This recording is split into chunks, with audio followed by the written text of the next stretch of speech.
su sun san kafi su, kai ne ke ba su wata ran da iyalansu. Allah kai yan nufa ya bar su da kayansu, duk masu bakin ciki da kancan su cikansu. Rarara ɗan kahutu gonar waka ne, tilas ita zamuwa kalar da kalar zane.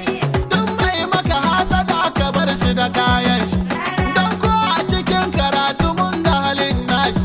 Shi kurin dukiya yake ba shi da kishi, shi mai neman kahon kare zai ga ta kanshi. Mun san duk masu sebuni na hasara ne, sannan kai ko abun su ma jagora ne. Ranar waka uban khalifa uban mama, ranar waka ga hadimi gun al'umma, ranar waka ya baka goma ya kara ba. Rara bai ce filis koyo min waka ba, rara bai ce gaban akawun nan ba. Kowa ya taɓa shi walla sai na abu ta kanshi, na masa wakar da ko gidansu ana kin shi. Don haka duk masu kin ka gara su kyale ma, sai haƙuri lokaci ilahu ya nuna ma.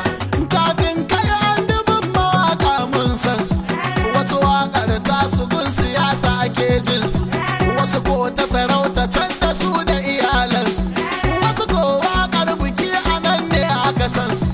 Kai ko duk ka biyo su ka tattaka su, in kayo taka dole za a aje tasu. Shi da mulki lahu shi ke bayarwa, ya yi maka kyautar da babu wani mai kwacewa. Ba ƙarfi safi boka ba ka rikawa, rarara shi ya ce ku zo fa ku sasanta, ai tafiya karajin da wa juna ke ta. Allah mun yi tawassali da sunayenka, dan manzo da amina kuma dan gatan, dan bai wannan da dukkan yi wa bayanka. Allah ka tsare mu kar mu fada ga magauta, ka tsare mu na jami'a na waka rana.